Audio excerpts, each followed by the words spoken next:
This new frontier of intellectual property rights in the age of artificial intelligence. For authors, the rise of those powerful large language models, Arabile, like ChatGPT, have raised a crucial question. Who owns the work that trains the AI? Yeah, a landmark answer is emerging from the United States, where a class action lawsuit, that's Bart's versus Anthropic, which is the AI company, has been filed against the developers for using copyrighted books, including those that were downloaded from pirated sites without permission. Now, this case is setting a massive precedent for writers worldwide. We're honored then to be joined by one of the distinguished authors whose work was included in this suit, the internationally acclaimed South African novelist, playwright and poet, Dr Zakes Mda. Dr. Mda, good morning. It's so wonderful to be with you. Thank you so much for giving us your time. I want to go straight into it because we want to maximize this precious time we have with you. And we'll get to the settlement in just a moment and the decision of the court. But 6 of your novels you discovered were used to train AI. Of course, firstly, flattering, as the kids say, yes. That your brilliance is defining how they think and how they write. But what's concerning is that you didn't even know about it. You didn't even give your permission. Take us back to the genesis of this lawsuit. Well, this lawsuit started last year in September 2024. And I must clarify something in as far as it is concerned. The specific, complaint that we had as writers was that our work was pirated. In other words, it was used from pirate sites rather than, from official sources. In other words, the work was not legally obtained. Many companies, AI companies, legally obtain the works from publishers. They get permission and they are able to use it. There was a case about that as well, but 2 months ago, a judge in America decided that that was fair use. This one is not fair use because it was not, these novels were not legally obtained. They were obtained from websites, that are basically pirate websites. So when the writers discovered this, then they launched then this lawsuit. Initially, there were 3 writers, Andrea Bartz being one of them, who is a well-known thriller best-selling writer in America, and 2 other non-fiction writers. And then, of course, an out-of-court settlement was only reached in September this year, last month, whereby this company, Anthropic, then agreed to pay $1.5 billion to settle, for all those writers.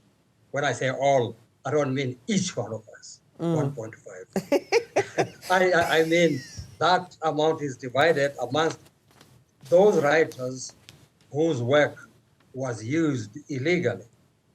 And it turned out that 6 of my novels, and I was not aware, and you are quite correct to say I was not aware of that, is that my novels were also among those that were used illegally. So therefore then, I'm part of that settlement now. Yeah. Because, the rand-dollar exchange, Dr. Mda, and you'll have some relatives creeping out of the woodwork there to come and find you. But on a serious note, though, as you say, you didn't know. So I'm really interested to know how you exactly found out. In fact, how the initial person who launched the suit, and you've mentioned her name already, discovered that this was happening, because it seems like such a vast and such a complicated world. Because I'm sure there are many, as you caution, there are many other South Africans who might be subsumed in all of this that simply aren't even aware that this is happening. So where did that first clue come from that this had happened? Well, fortunately, I have agents. I have agents in London who then handle my work in America as well. They are the ones who alerted me to this. I didn't know, and I had no way of knowing because, you know, I don't surf around, you know, trying to find out who's using my work illegally or not. I don't have the tools for that either.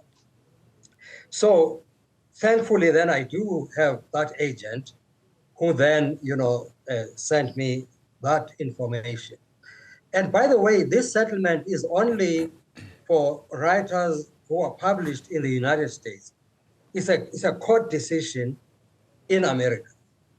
And it covers only those writers who are published there. Mr. Mda, thank you so much again for the time. Arabile here as well. But I mean, your work inspires so many. And one just imagines that when you look at some of the books, the poems, just it really is so truly inspiring. And some may think to themselves, we'd like to follow in your path. We'd like to follow in your career. What do you think something like this actually does to younger emerging writers who are perhaps trying to build up a career and now have the fear of artificial intelligence actually taking away their work? Well, I mean, I don't think they should fear it. It's there. You can't escape it, you know. The thing is, if you're an artist, you continue to write. If you say, oh, I will not create art anymore because, you know, some AI model will steal this work, then no art will ever be created. In fact, AI models are able to function precisely because they use human created work to learn how to create the work. Then, I mean, for people who choose to use AI to create their work. So, I mean, artists will always create their work as long as they are protected by the laws of their countries. For instance, in South Africa, I'm not sure where we are with that copyright amendment bill, CAB, as sometimes it is known, which in fact does not protect artists at all. If these writers were launching this case in South Africa when this bill is already law, they would not have been protected. But of course, since we are still using the 1978 Act in South Africa, there are protections for fair use, even here. But as soon as we get onto the new law, there won't be protections anymore. So do you think then that each playwright, each novelist, each actor, everybody should be able to opt in or opt out of their work being able to be used by large language models or artificial intelligence in order to grow it, or should it sort of be license-based? What is your best solution, do you think, in a case like this? Well, you see, normally, when your work is used, they get permission for you. But in all countries, they are allowed to use some amount of that work without any permission. That's what is known as the fair use doctrine. That is why I can quote your work in my book, you see, as long as I don't exceed a particular amount. So protection is there, whether there's AI or not. In most countries, that is why in America they were able to have this case, and these writers were able to win this case, and they won it for us too, and therefore we'll be getting that, which to me will just be like a windfall because I didn't even know that I'll be getting this sort of money. You know, it's such a fascinating world, Zakes, and when we think about these large language models. I mean, this is one of the 16 exponential technologies, machine learning. It's like, you know, they're learning based on what we're inputting into them. Again, as I say, you know, if it was done the right way, would you have been open to it being a part of shaping the way that AI is beginning to think, reason, beginning to express creativity? What are your thoughts on that? Had it been, as I say, procured the right way, the writers were remunerated, their works were credited, let's say, you know, in a bibliography of sorts, would you have been open to that? Oh, yes. Not only would I be open to that, my work has already been used by many other LLMs, DeepSeek, and so on, and even Grok, you know. My work has been used by them, but legally so, you know, obtaining the necessary and sourcing it from legal sources rather than these anthropic guys who got it illegally. So I have no problem with that. Which is really wonderful to hear because, you know, we are in an age, and I think you said it at the beginning, and you, when Arabile used the word fear, this is not a frontier that we should be afraid of, provided it is managed in ethical ways, provided that human beings will still have oversight over the way, you know, our lives are unfold and influenced in a way through the use not only of, you know, of AI in this particular fashion, but in every other way in our practical lives. So I really do appreciate the approach that you're taking. I mean, this is a really important opportunity, don't you think, Zakes, for us to tighten up the laws and ensure, I mean, you've got agents, a lot of writers out here possibly don't, and their works could possibly be used. Exactly. And of course, it helps, as you say, as you rightly point out, to have an agent. But of course, it's not easy to have an agent. It's a catch-22 situation. You must have been published first and established. Then agents are interested to represent you because they know that they will get something from that. But to be published in many countries, such as in the United States and in the United Kingdom, you must have an agent. That's why it's a catch-22 kind of situation. But once you have one, then indeed, you know, it saves you all the trouble, even of marketing your work in various countries. My work is published, is translated into more than 25 languages all over the world. And recently, including China, about 3 novels were published there. And it all happens via those agents. I don't run around going to these countries trying to negotiate deals and so on. Agents do that for you. What does this do for originality in literature, do you think? The what? The evolution of AI, which in some ways can actually mimic an author's style. Yeah, but it mimics it in a very lousy manner. You can see through it. Yeah. In fact, work created via AI is very turgid and very, I mean, stilted.